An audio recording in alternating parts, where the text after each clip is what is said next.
Hello friends, welcome to one style cooking. நாம் இன்றைக்கி பார்க்க போகிற ரெசிபி என்னென்னு பார்த்தீங்கன்னா, புதுக்கோட்டை ஸ்டைலில் முஸ்லீம் வீடுகளெல்லாம் செய்யக்கூடிய தாலிக்கறி ஆனம் தாங்க செய்ய போகிறோம்.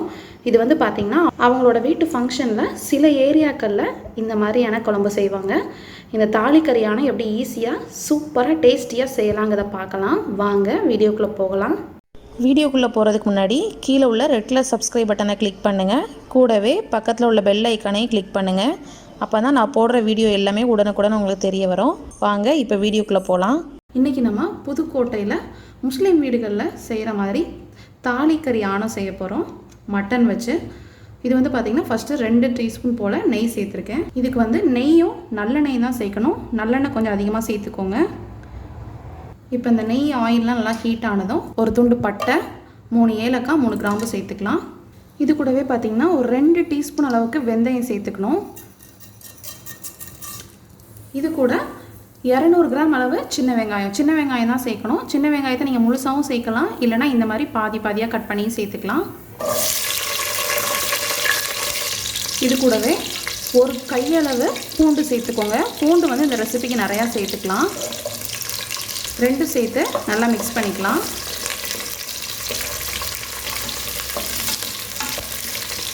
நல்லா வதங்கணும். இது வந்து புதுக்கோட்டையில் முஸ்லீம் வீட்டில் குழந்தைங்களுக்குலாம் வந்து முட்டை போடுறப்ப ஸ்பெஷலாக இந்த கறி வந்து செய்வாங்க. இது வந்து எனக்கு என் ஃப்ரெண்டு சொல்லி கொடுத்தாங்க. இந்த வெங்காயம் பூண்டெல்லாம் நல்லா வதங்கட்டும். இப்போ பாருங்கள், பூண்டு வெங்காயமும் ஓரளவுக்கு வதங்கியிருக்கு. இந்த ஸ்டேஜில் நம்ம மட்டன் சேர்த்துக்கலாம். மட்டன் வந்து நான் இன்றைக்கி 3/4 கிலோ போல் எடுத்திருக்கேன். அதை சேர்த்துக்கலாம். இப்போ கறி சேர்த்தாச்சு. கறி வேகும் போதே நம்ம இதுக்கு தேவையான உப்பு சேர்த்துக்கலாம். இப்போ இதை நல்லா மிக்ஸ் பண்ணி விட்டுக்கோங்க. இந்த குழம்பு செய்யும்போது கறி வந்து பார்த்திங்கன்னா பார்த்து வாங்கிக்கோங்க. கொஞ்சம் கொழுப்பு, நல்லி எல்லாம் சேர்ந்து இருக்க மாதிரி பார்த்து வாங்கிக்கோங்க. இப்போ இது வதங்கிட்டு இருக்கும்போதே இதில் பார்த்திங்கன்னா ஒரு 1/4 டீஸ்பூன் மஞ்சள் தூள், ஒரு 2 டீஸ்பூன் போல் மிளகாத்தூள் எடுத்திருக்கேன். அதையும் சேர்த்துக்கலாம். இதையும் சேர்த்து கறியோடு நல்லா மிக்ஸ் பண்ணிக்கோங்க. இதை நல்லா மிக்ஸ் பண்ணியாச்சு. இப்போ நம்ம கறி வேகிறதுக்கு தேவையான அளவு நம்ம தண்ணி சேர்த்துக்கலாம். நல்லா கறி முழுகிற அளவுக்கு தண்ணி சேர்த்துக்கோங்க. இது கூடவே கொஞ்சமாக இஞ்சியை இந்த மாதிரி துருவி எடுத்திருக்கேன். துருவி எடுத்ததுக்கப்புறம் பார்த்திங்கன்னா அந்த மாதிரி ஒரு 1/2 டீஸ்பூனுக்குள்ளே தான் இருக்கும். அதையும் சேர்த்துக்கலாம். எல்லாம் சேர்த்து மிக்ஸ் பண்ணிவிட்டு இப்போ நம்ம குக்கர் மூடி வச்சிடலாம். நீங்கள் எடுக்கிற கறியை பொறுத்து இது விசில் வச்சுக்கோங்க. நான் வந்து இன்றைக்கி ஒரு 8 விசில் வரைக்கும் வைக்க போகிறேன். அப்போ தான் கறி நம்மளுக்கு நல்லா குக் ஆகும். இப்போ இது விசில் வரட்டும். நம்ம அதுக்குள்ளே இதுக்கு தேவையான மசாலா ரெடி பண்ணிடலாம். இப்போ இதுக்கான மசாலாவுக்கு ஒரு கடாயில் நம்ம சாப்பாடு அரிசி இருக்குல்ல, இது ஒரு 2 டீஸ்பூன் போல் எடுத்திருக்கேன். அதை சேர்த்துக்கலாம். இது நல்லா வறுத்து பொரியரிசி மாதிரி நல்லா பொரிஞ்சு வர்றது வரைக்கும் நல்லா வறுத்து எடுத்துக்கலாம். பாருங்கள், அரிசி நல்லா பொரிஞ்சு வந்துடுச்சு. இப்போ இதை ஒரு பிளேட்டுக்கு மாற்றிடலாம். இப்போ அதே பாத்திரத்தில் 1 டீஸ்பூன் அளவு மிளகு எடுத்திருக்கேன். அதையும் சேர்த்து நல்லா வறுத்து எடுத்துக்கோங்க. மிளகு நல்லா வறுபட்டுடுச்சு. இப்போ இதையும் நம்ம அரிசியோடையும் சேர்த்துடலாம். இப்போ அதே கடாயில் ஒரு 1/2 கையளவு பூண்டை அந்த மாதிரி கட் பண்ணி எடுத்திருக்கேன். நீங்கள் இடித்து கூட சேர்த்துக்கலாம். இது பெரிய பல் பூண்டுங்கிறதுனால நான் கட் பண்ணியிருக்கேன். நம்ம ஊர் நாட்டு பூண்டாக இருந்தால் டைரெக்டாக கூட சேர்த்துக்கோங்க. இதையும் சேர்த்து லைட்டாக அந்த மாதிரி வறுத்து எடுத்துக்கோங்க. இது கூடவே ஒரு 3 டீஸ்பூன் போல் மல்லிப்பொடி எடுத்திருக்கேன். அதையும் சேர்த்துக்கோங்க. கொத்தமல்லி தூள். இப்போ இந்த 2ஐயும் சேர்த்து அடுப்பை வந்து சிம்மில் வச்சு வறுத்து எடுத்துக்கோங்க. ஃப்ளேம் ஹையாக இருந்துச்சுன்னா நம்மளுக்கு வந்து பொடி வந்து கருக ஆரம்பிச்சிடும். அதனால் லோ ஃப்ளேம்லேயே வச்சு நல்லா வறுத்து எடுத்துக்கலாம்.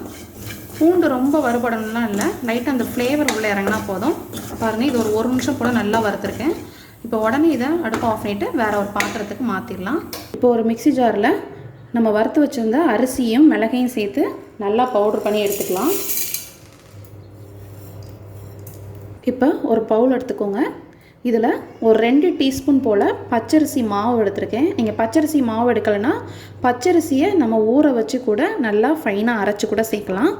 நான் வந்து டைரெக்டாக பச்சரிசி மாவு எடுத்திருக்கேன்.